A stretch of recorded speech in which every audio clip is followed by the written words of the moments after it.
अस्सलामु अलैकुम रहमतुल्लाहि वबरकातुहू।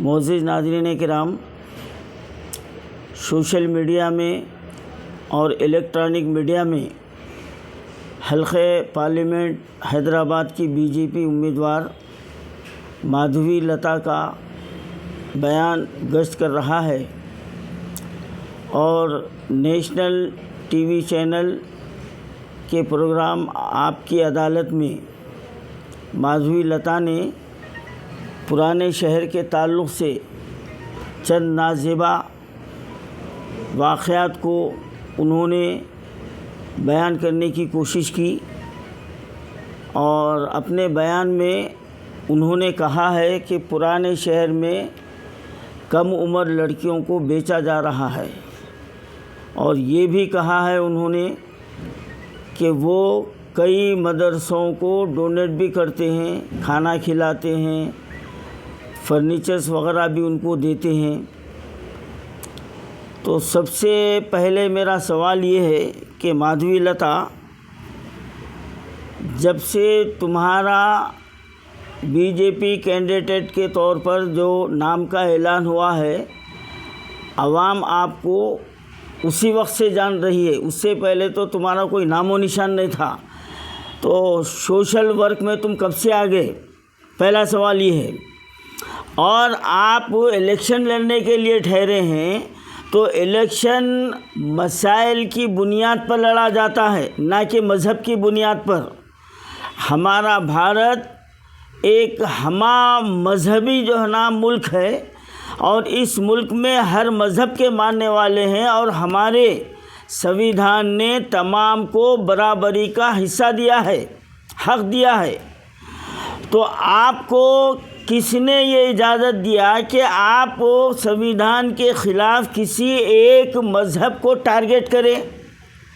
क्या मैं ये पूछूं आपसे कि आप जिस मज़हब से बिलोंग करती हैं, क्या वो पूरे दूध के धुले हुए हैं? हाँ, अब मैं गिनाना शुरू करूं, लेकिन ये हमारे विखार के ख़िलाफ़ है। हमारा मज़हब ये इजाज़त नहीं देता कि किसी के बुराइयों को सामने लाया जाए।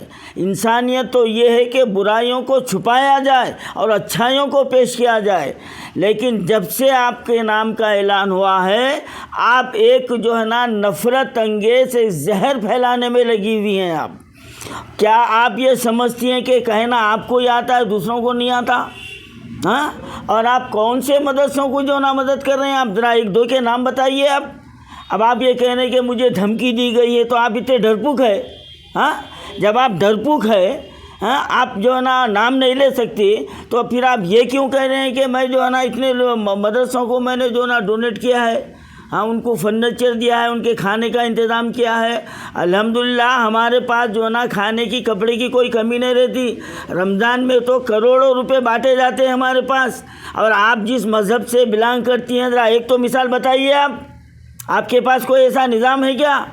हाँ, और आप ये कह रही हैं कि मिडिल ईस्ट से एक लड़की ने फ़ोन किया था अपनी माँ को, हाँ, और ये भी कह रही हैं कि उसने कहा कि मेरे 18 शादी हुए। तो वो इत्तला आपको कैसा मिली? क्या वो लड़की की माँ आपके पास आई थी? ज़रा नाम बताएंगे आप? हाँ, नाम बताएंगे आप? और आपको ये मालूम होना चाहिए, हम ये जानते हैं कि आपकी तरबियत आरएसएस में हुई है, आप कट्टर आरएसएस ही है। आखिर हमारे मुल्क का संविधान जो काम कर रहा है, आप उस पर भी उंगली उठा रही हैं आप। हाँ, ये क़ानूनन जुर्म है। 18 साल से पहले किसी लड़की की शादी नहीं की जाती और आप कह रहे हैं कि 16 साल की लड़कियों की शादी होती। तो ज़रा पकड़ के बताइए। आप क़ानून के ऊपर उंगली उठा रही हैं, आप पुलिस पर उंगली उठा रही हैं, आप लैंड आर्डर पर उंगली उठा रही हैं। आप क्या कह रहे हैं? आपको कुछ अक्ल है, समझ है आपको? आप ये सस्ती शोहरत हासिल करने के लिए आप किसी एक मज़हब को टारगेट करना, ये आपके लिए मैं आपको वार्निंग दे रहा हूँ। माधवी लता, वार्निंग दे रहा हूँ, समझ जाओ आप, वरना कहना हमको भी आता है, एक्शन लेना हमको भी आता है। हाँ, और हम मजबूर इसलिए है कि हमारा मज़हब किसी की बुराई जो ना कुरेदना नहीं सिखाया, हमको नहीं सिखाया, हम वो काम नहीं करते। वरना हम ऐसे जो ना आप जिस मज़हब से बिलोंग करती हैं वो ला के सामने रखेंगे, आप परेशान हो जाएंगे। अच्छा ये बताओ, हैदराबाद में ड्रग माफिया चल रहा, कौन चला रहा? जवाब देंगे आप? हाँ, इसके जो ना 5 इलाकों में सफेद पोश कौन कौन बैठे हुए हैं? नाम बता सकते? दम है आप में? है दम है? ड्रग माफिया कौन चला रहा? ड्रग सप्लाई कौन कर रहा? शराब का कारोबार कौन कर रहा? देते, जवाब देते आप? दम है आप में? नहीं दे सकते। गौ माता के नाम पर हज़ारों गौ माताओं को बेच रहा कौन? गौशालाओं में से गौ माता कहाँ गायब हो रही, जो हर साल जो ना हज़ारों की तादाद में जो ना गौशालों में छोड़े जाते, उसका हिसाब है आप में? दम है? माधवी लता, चैलेंज कर रहा हूँ तुमको, चैलेंज कर रहा हूँ मैं। अब इस वक्त गौशालाओं में जितने जो है ना गौ माताएँ हैं उनकी काउंटिंग कराओ पहले, कितने हैं। अब उसके बाद बकरीद के बाद में फिर काउंटिंग होना चाहिए कि वहाँ पर कितने जमा हुए। दम है आप में? आपकी पार्टी में दम है? हाँ, आपकी पार्टी बीजेपी झूठी पार्टी है। हाँ, आपका जो ना पार्टी का नेता मोदी झूठा है। अब तक 15 लाख कहाँ है? कहाँ है? झूठा है मोदी, चाय बेचने वाला, झूठे प्यालियाँ धोने वाला। अब वो क्या सच्चा काम करता? आप बड़ी जो है ना बगला मार के बात कर रहे हैं आप कि हम इंसानियत चाहते। कहाँ है इंसानियत? कहाँ गई इंसानियत? हाँ, जब ड्रग फैलाया जा रहा था इसका मेन जिम्मेदार कौन है? मालूम है? नाम मालूम है या मैं बताऊं? मुझसे मिलो, मैं बताता हूँ। अगर तुम में दम है तो डिबेट पे आ जाओ मेरे साथ। मैं चैलेंज कर रहा हूँ माधवी तुम्हारे को, मैं चैलेंज कर रहा हूँ, डिबेट पे आ जाओ, मगर नहीं आएंगे तुम, क्योंकि तुम झूठे, तुम्हारी पार्टी झूठी है। मैं वार्निंग दे रहा हूँ, आप इलेक्शन मसाइल की बुनियाद पर रखिए। गरीबी को हटाने के लिए लड़िए, आप बेरोज़गारी के ख़िलाफ़ लड़िए। आज पेट्रोल जो है ना 110 रुपये लीटर हो गया, कौन करा? ये तुम्हारा मोदी करा। आज बाज़ार में राशन क्या भाव मिल रहा? खाने का तेल क्या भाव मिल रहा? जवाब दे सकते? ये नहीं देंगे आप। मस्जिद मंदिर हिंदू मुस्लिम कब तक? ये कब तक चलते रहेगा? हाँ, इस बात की कानून इजाज़त नहीं देता। और याद रखो, हमको छेड़ो मत, हम किसी को छेड़ते नहीं, और अगर हमको कोई छेड़ा तो हम छोड़ते भी नहीं।